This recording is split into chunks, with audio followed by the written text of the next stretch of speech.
It was a catalyst. It like helped me in a lot of different ways to start challenging some conventional thinking and to start thinking for myself and be a little bit more critical.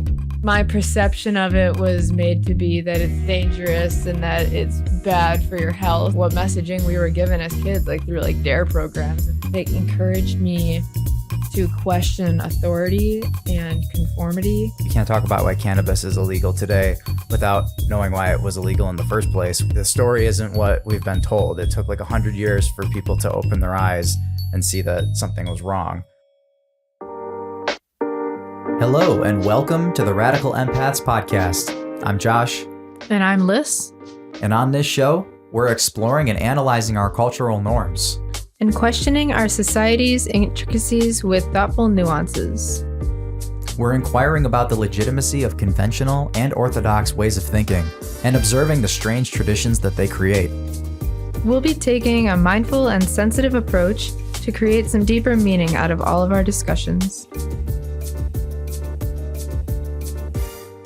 Hello, hello, and welcome to the Radical Empaths podcast, episode number 4. I'm Josh. I'm Liz. And we are here again. We took a little bit of a hiatus, but Happy New Year, everybody, and Happy New Year, Liz. Happy New Year. We've got lots to kind of recap and look forward to, and we kind of want to indulge ourselves with that a little bit. Before we get into the main topic of the show today, which is something that we feel is a really important and pivotal moment in each of our lives that helps to push us into the radical empaths lane that we find ourselves in today. So, but before we do that, we kind of want to talk about like where we've been. We haven't put out too much content in the last month or two, and we want to kind of refocus going into the new year. So, do you want to share a little bit about what's been going on in the last month? Yeah, I mean, it's good to check in with everybody. And I mean, we are actually located in Buffalo. So I don't know, I feel like lots of people, all over the world probably heard about the storm in Buffalo. And it was over Christmas. So that was kind of, a huge, huge kind of thing that happened. So yeah, that really impacted us personally here in Buffalo, and tons of crazy stories coming out of the city here, and a lot of people were less fortunate than us, and we felt super grateful to have made it home before the worst of the snow happened. We had all of our food. We were actually at the grocery store as the storm was beginning, and we've kind of, grew up in the snow and felt like, oh, we can handle it. But it was something that we've never seen before. So pretty crazy snowstorm, but put things into perspective, and it was a good time to be grateful for the little things like electricity and heat and food. Yeah, definitely. Yeah. Got to remember what's important, That's right. But that was definitely something that happened over Christmas. But before Christmas, we did a pop-up with the business that Josh and I both run. And I create stickers and I create greeting cards and all these other types of gifts. But yeah, we did the pop-up at a holiday market, and we both played music there as well. I play violin and Josh plays guitar, and he sings as well. So that was really fun. Well, yeah, let me go ahead and give the official plugs for all of the things that Lissa is mentioning. And we'll put some of these things in the show notes, but we do multiple different things. We love podcasting, we love production, but we love media production of all sorts. Lissa's an amazing artist, which I think I've mentioned in past episodes. So like she mentioned, we've got the stickers and greeting cards and more types of stuff coming, as well as tea, homemade brews. And you can find that stuff at the website, which is ravateaandgifts.com, which was beautifully put together by Liz. First ever website design.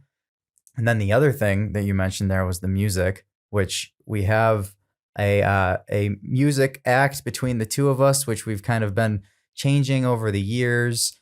Currently, in its current form, we call ourselves FKA Zest. And you want to explain the name?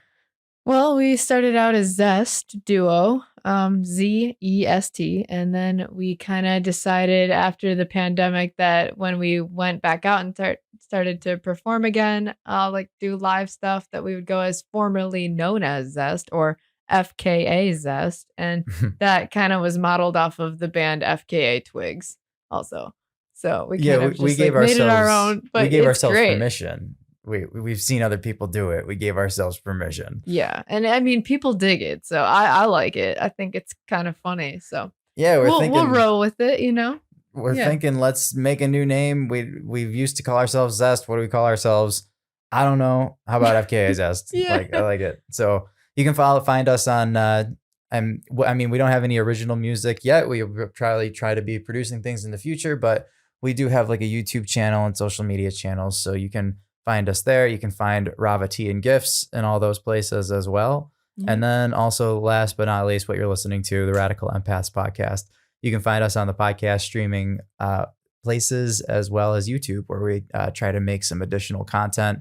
And yeah, that's kind of what I wanted to talk about. Like looking forward, we've got probably some goals for how to expand on all those things in 2023, including this podcast, trying to add in some video, kind of work on our set to make it look a little bit more video friendly rather than audio only like we're doing now. Get some videos out there for you guys, and hopefully get some guest speakers as well, so we can, get some different perspectives in here and have some cool conversations with a lot of amazing people that we know that do awesome things out there in the world. So Yeah, promoting, mindfulness and promoting critical thinking in ways that might be kind of suppressed by common culture.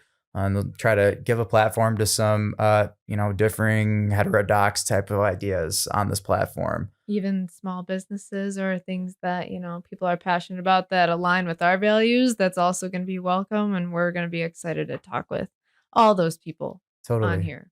Yeah, and speaking of starting a dialogue too, we really want to make this a kind of collaborative podcast where we go back and forth with our audience. So, like I said, leave comments and reviews and and subscribe and follow and all that stuff. And yeah, stay in touch, because we definitely want to grow this thing and turn it into a community, and not just have it be a one-way thing, and have it kind of go both ways. So we'd love to hear from you. And, thanks for tuning in for first few episodes if you've been there. And thanks for tuning in now if this is your first time. But yeah, as we move into 2023, I think we have lots of stuff that we want to discuss. And it's where to begin, right? Yeah. Oh, yeah. But I guess we kind of wanted to try to begin by just kind of turning back the clock to a time where we maybe would have learned and taught ourselves how to be more critically thinking, and how to look at the world through a different perspective. So we kind of want to reflect on our past experiences and think about maybe what brought us to the places that we are now, for why we, feel so passionate to do this podcast, Radical Empaths, and kind of dig into some cultural phenomenons that make empathetic, sympathetic people feel kind of alienated from things that they see happening at the culture at large. So, I mean, I want to get started with talking about what that is. I mean, do you want to tee us up at all with giving any clues of what we're talking about here? Well, I mean, it's just, weed. I was hoping for like a fun line like that. Cannabis. Yeah. I'm an audio producer. I like to provoke some good clips. That's a good clippable moment. Yeah, weed. That's the topic. Why not? Why beat around the bush? Let's just get right to it. I mean, I think people like it when we're straightforward. Come on. So yeah, I mean, without talking in circles, the reason we want to talk about cannabis, to use a more diplomatic term, is because it's something that Liz and I both, use recreationally and have for our adult lives. And I don't want to speak for you. I'm going to ask you in a second here, but for myself personally, my experiences with cannabis, as a teenager, were very eye-opening for me in a lot of ways, and in a lot of ways it was kind of the first time that I was challenging, prevalent cultural narratives on my own in my head. I was having experiences that were leading me to think that the messages that I was being told by the institutions might not be, as accurate as I thought. There was some nuance to it, and I was curious, and I wanted to explore more because why did this plant not seem as evil as it had been made out to be, and why was there such a long history of that type of criminalizing and stigmatizing of this plant, cannabis, and the hemp plant.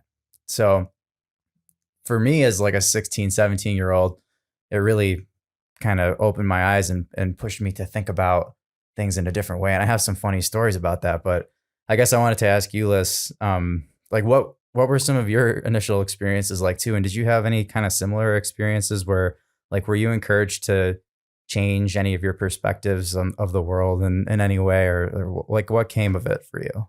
All the first few experiences with cannabis were just pretty silly, honestly, and I like mean, yeah, pretty me too. crazy. I mean, I don't know. I feel like everyone might have their own. Everyone definitely has their own unique experiences like that are probably pretty funny to go over.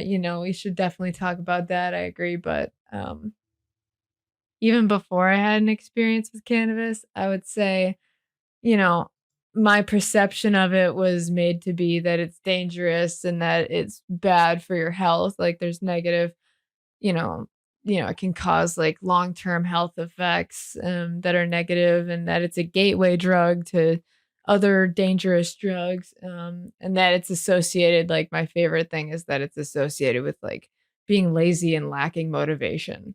So like those things like were things that I really was like kind of like nervous like when I was first getting into like trying it or experimenting with weed. I'm like, am I gonna be like not wanting to live the way that I want to now? Like, am I gonna be this lazy, kind of like delinquent kind of person? And like that's like not a good messaging for someone to like have going into like an experience like that with weed or cannabis. So like, I don't know, I think a lot of people probably have a similar kind of outlook from like, what messaging we were given as kids, like through like dare programs and that. Like I definitely experienced a lot of like negative messaging about weed or smoking in general. And it basically was like smoking weed is like smoking cigarettes. Like, no, you know? Like Yeah, it took me a long time to understand what the differences are, and like the fact that like yes, smoking is, not good for your health in general, but there are ways to ingest and get to cannabis in a way that's not gonna like kill your lungs and like give you all those negative, side effects that nobody wants. right. Yeah, and for me, it was like seeing that it's also used as a medical treatment. It wasn't the same as other types of things that are just pure enjoyment for people, and they're just getting high. Like you can see clear examples of how it helps kids with epilepsy, and it helps glaucoma patients and radiation chemo patients, and it that kind of changed my perspective on it too. But I know what you're saying about like the deep seated types of myths and stigmas that are attached to cannabis consumption. I had the same types of experiences when I first tried. Like I really wanted to try to have new experiences, and I'd heard differing narratives, and the differing were different. The narratives were differing from what I had heard from like what you said, like dare programs or whatever. And I figured, it's not going to kill me. I want to try it, and had totally different experience than I thought I would have had. My takeaway is like that the one thing I wanted to mention after hearing what you said was that it's in a way it's even worse than tobacco. Like you'd think it's like similar to like tobacco, but from a cultural messaging standpoint, tobacco was better. It's legal, and if you're basing the decision of what you're going to consume as a kid, um, or as a teenager off of what's legal, cannabis would be considered even worse. Maybe not now, but when we were kids, it was that way. If you're saying that cannabis is illegal, and you're also saying that heroin is illegal, cocaine's illegal, and they're kind of scheduled and listed in similar ways, then there's not as much of a stretch for a teenager to think, well, I've already crossed that barrier one time. I already broke the law to do cannabis. Why would I not go ahead and do cocaine as well? And like in that way, it is a gateway drug. And the reason it is a gateway drug is because it's been criminalized for so long.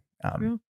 So, just we can open it up in a lot of different ways from there. I liked what you mentioned about ways to mindfully consume cannabis too, because obviously, as with any other substance, there's ways to disabuse or to abuse the substance. So, True. I mean, what are some practices that you have used in the past and that you like to use now for cannabis consumption, like to make it more mindful? And what are some ways that you feel like you've improved on it? Well, I mean, honestly, the way that you consume cannabis, I mean, I think we're very lucky to be able to say like we vaporize cannabis for the most part. Like there's not really many times at all. Like it's a rare occasion that we would, smoke something, but like we, solemnly do that at this point. And I think that that's really opened up my eyes to like, okay, the benefits that I'm getting out of this are far greater now because I'm able to like breathe fully and work out the way that I want to and not feel like, you know, so heavy in my respiratory system, like in the same ways I was when smoking was my main device of, cannabis consumption. But Right. along with that, I mean, setting an intention when you're consuming, I think that that's good. Like, what do you wanna get out of it? Why are you doing it? What benefits are you looking for? And is it actually giving you those? And, exploring and keeping your mind open maybe is a good, is a good, you know, outlook on it as well. Yeah. I mean, I know I to be vulnerable for a second. I definitely have had those types of experiences where like I will be weak with it, like you would with any other type of like quote unquote addiction, where I might have some and I'll use more of it than I should in a certain period. And it's easy to fall into that trap, but that's why it is important to, like you said, like set the intention for when you're using, why you're using, and what you're trying to get out of it. And, really, trying to enter into your body to be aware of what benefits you are receiving from it rather than consuming it mindlessly, you know, incorporate it into your larger practice of yoga and or working out or meditation or whatever things you do to link your mind and your body, and try to be a little bit more embodied with when you're using. You can find some real benefits in it and keep yourself from developing like addictive tendencies.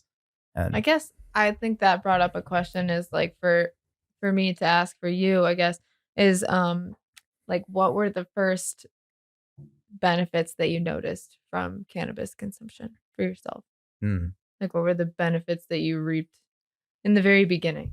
thanks for asking that question. Because Yeah. yeah, I mean, for me, my experience was that I was in a band. I mean, I was in band. We both were in bands. We mentioned we're musicians. We have a band now. We play music together.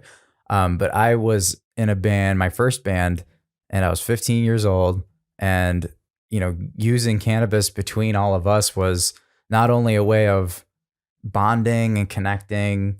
It was a way of kind of like we used it as for social interacting with each other. We used it for creativity, for the band, for the music. Um, so that was initially, we used it like that together for music, and then pretty soon after that, I found all kinds of benefits for myself. Like I had all kinds of different types of social anxieties, and it just helped me feel much more comfortable, and it helped me feel much more embodied in my skin, ready to actually feel like I wanted to move towards be more bold is what I'm saying basically. Like it emboldened me to be more of who I felt that I was. Um and I Mhm. can't attribute that entirely to cannabis, obviously. Like a lot of it has to do with just personal growth and development. But like I said in the beginning, what led us to talking about this today is like I feel like it was a catalyst. It like helped me in a lot of different ways to start challenging some conventional thinking that might have been, you know, programmed into me, and to start thinking for myself and be a little bit more critical. So those Very are some nice. benefits that I felt like. What about you? Same question.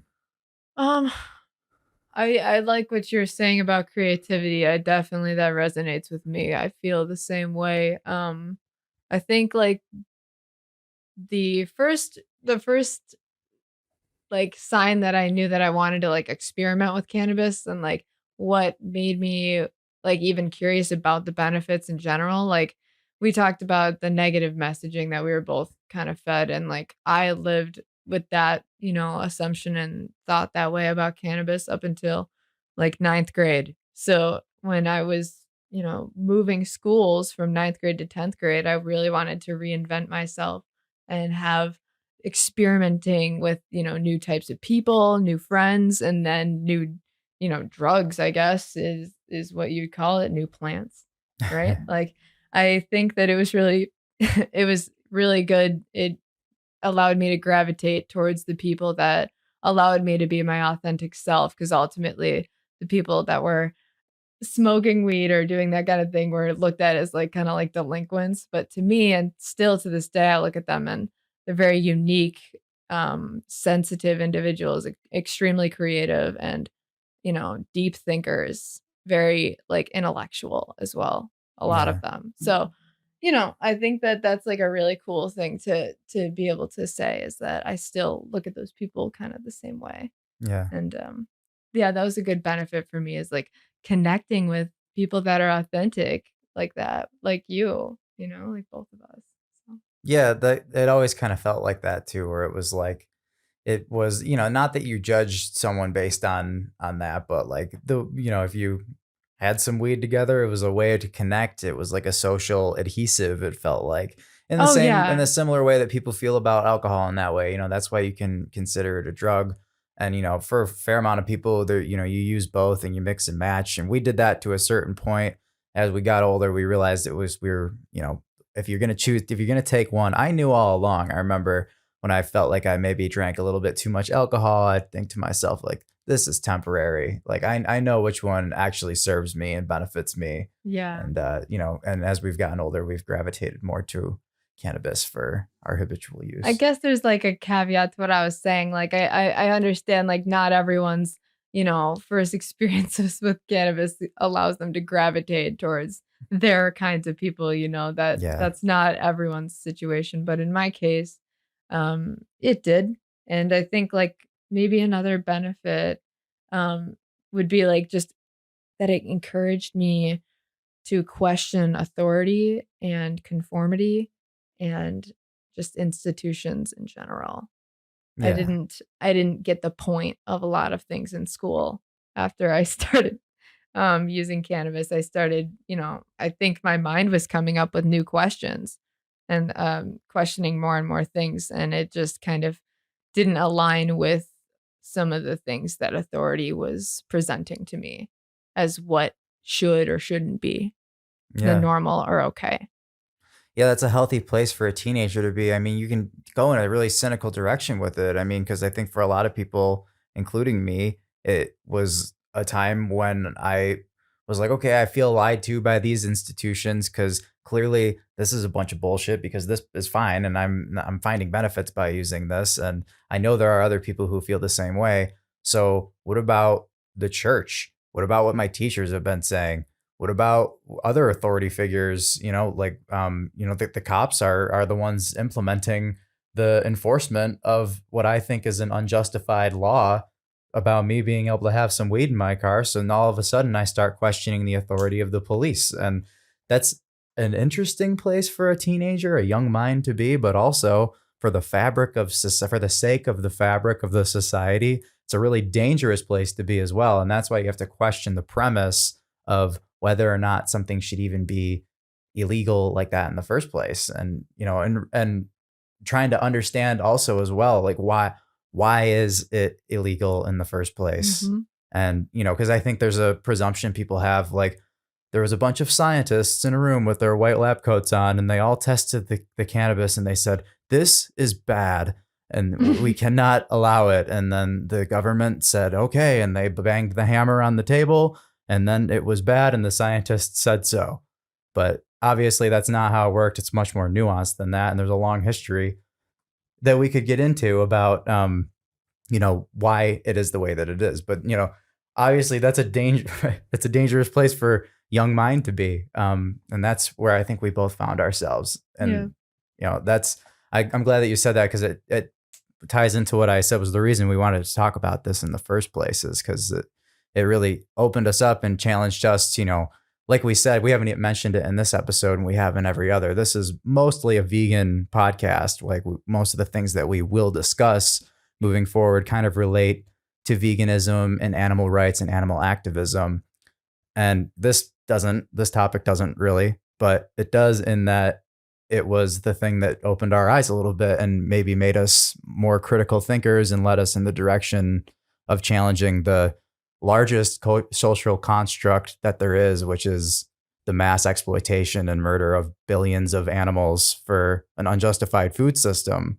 And I don't know if I'd ever would have questioned that if I hadn't questioned why society had told me that weed was wrong. Well, let's You just, know? I would put it all together, because I think the journey is connected. Like, would I have done this if I hadn't done this? I wouldn't have done this if I had done that. Like, I think that there's no rhyme or reason to, veganism and cannabis use being connected or not. I think, like, if you happen to use cannabis, that's like great, but it doesn't depict your journey. And neither does veganism. It's like what you do with both of them combined that, makes the change, or like what you do in general, like as a person.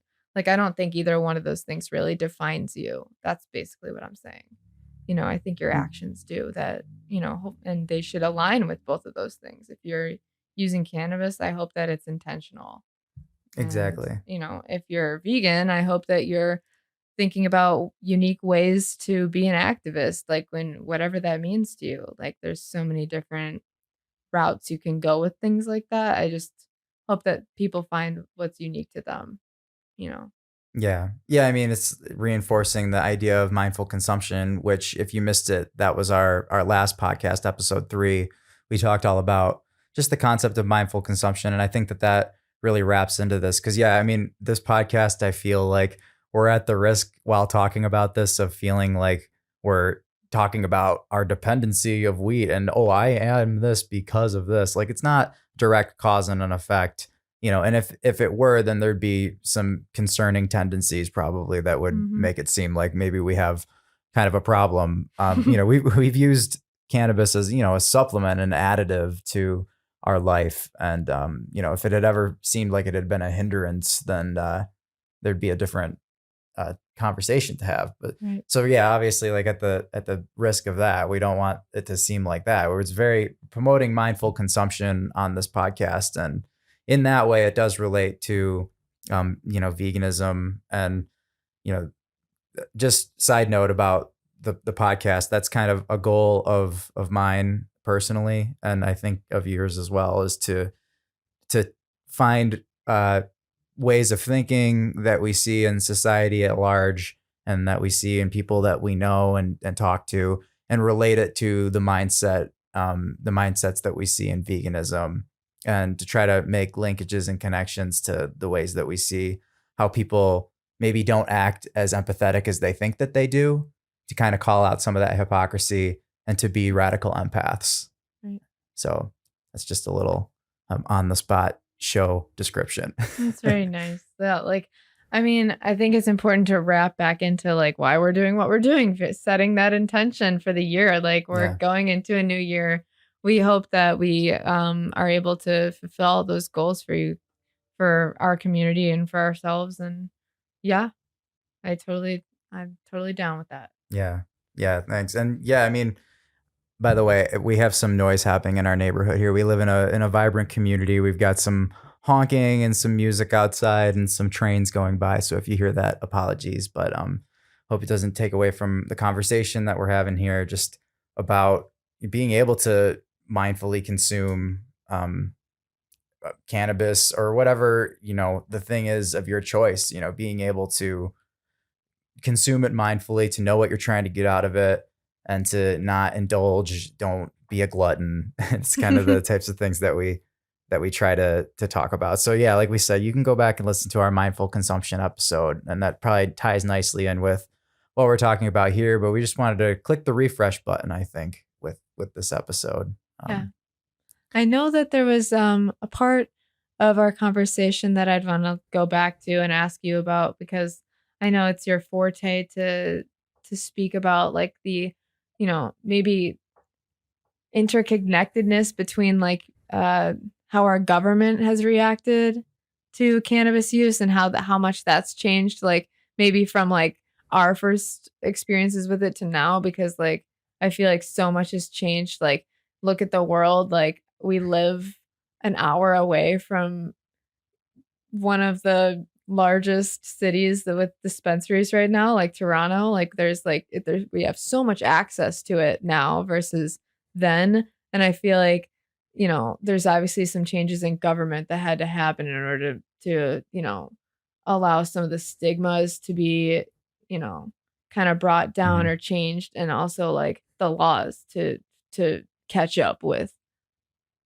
ethics, Right. right? And the laws still haven't caught up with the Well, ethics, of but course. yeah, but no, thanks. I mean, I think it's important to just try to tie it in. I'll try to keep it brief because there's a long history. I mean, you can't talk about why can't like I said mentioned before, you can't talk about why cannabis is illegal today without knowing why it was illegal in the first place, which was way back over 100 years ago, um, which was during the first industrial revolution. There was a lot of different industries that were threatened by the presence of the hemp plant for multiple different reasons, because hemp has so many different uses. It's a very versatile plant, along with it, having its flower, its bud being the cannabis plant, which is, the one that people are familiar with. Obviously, you can make rope, you can make clothes and fabrics and all different kinds of things, which Paper. paper and chemicals. And so this was threatening to the petrochemical industry, the pharmaceutical industry, um, others that I'm forgetting. And there's this arrangement of all these conglomerations kind of conspiring together to work to, you know, lobby government and create a false perception in the populace that cannabis was, first of all, the word marijuana was it's a Spanish word, and it was a derogatory slang term. So that's why we use the word cannabis, because marijuana was what they labeled it as, to demonize Mexican immigrants, and to it was used as a racist tool. They were preying on the culture of racism at the time, to demonize the flower, to demonize the plant. So that's a brief rundown. Bring it forward. There's more demonization in like the 80s under Reagan, just say no. And, obviously, if people, this is into the current day, you asked over like the last 10 years Oh or wait, the so. DARE program was implemented Yeah, then. Yeah, that's what I remember in school. exactly. Like that was, I mean, that shit was scary. I was scared afterwards of Yep. any remote anything relating to that. Right. It was terrifying. So we caught the remnants of that, which was like the heavy, heavy cultural conditioning, which all generations had been subjected to. And really, like, we've kind of entered the age of information, and there's a changing of like you said, the government has changed the laws, but obviously that doesn't happen unless there's a change in the cultural awareness. So that's what's been happening, is a raising of awareness that the story isn't what we've been told. It took like 100 years for people to open their eyes and see that something was wrong. And so, side note, that's like why this is fun for us, because us as two angsty teenagers realized that, and we saw all of the older folks still being, kind of fooled and indoctrinated and having the cover pulled over their eyes. And we're thinking like, this is a victory lap for ourselves. It's Mhm. being legalized. There's dispensaries opening up everywhere. Like, we were right. We were right. We knew it at the time. We knew that they were wrong. There were certain points in both of our, teenage years where our parents kind of made us out to feel like criminals a little bit. Like it felt like, I personally felt like kind of like a criminal for Yeah. being caught with weed. I'm like, what is actually the big deal? Like, I just don't get it. It's a Yeah. flower. I always said that, and now I still, still allowed to And not say it's just just a them. flower. You know what I mean? Exactly. And not just them, not just parents, like Well, no, all obviously, institutions but of that's authority. Yeah. where we got in the most trouble, to being Yeah, honest, right. right? That's what made us really start to push it and question it. But yeah, and just to close out the the history. That's the basic history, and there's really interesting stuff. And I'm actually will link some stuff in the show notes as well, because I've actually produced some media in the past that kind of gives it a better rundown. So maybe I can link some of that stuff. But anyways, moving into today, I I just want to mention, because I think it's an important note, that um, part of radical empaths, part of that for me for this topic, means that you can't consider it to be a win. Like, it's just because we've changed uh, the cultural opinion, and like, I don't know what the polls are, but it's something like 4 out of 5 people, 80% around there, something like that, agrees in marijuana legalization, taxation, regulation, the whole deal for the whole country. But we still haven't gotten to federal legalization, and marijuana is still scheduled and highly scheduled on the banned substances list. Um, so with that as the case, we cannot just go for a victory lap and say that everything's okay, because there's still mainly the most important part. Who cares about the laws on the books? That's just arbitrary. There's nonviolent drug offenders who are still in prison. So you might have seen potentially in the past couple of months that President Biden had released marijuana offenders, and I would just caution that sometimes the headlines can be misleading, and in that situation it was kind of deceiving because they were talking about federally incriminated people, but there's still tens of thousands of people who are locked up on a state and county and local level. And that's where the bulk of the prisoners are. So while on the outside the appearances might look like, oh, they're doing a good thing and the problem is done and solved, there's still lots of people who are feeling the ramifications and the impact of the drug war and the racist stigmas that were attached to all of that over the last century.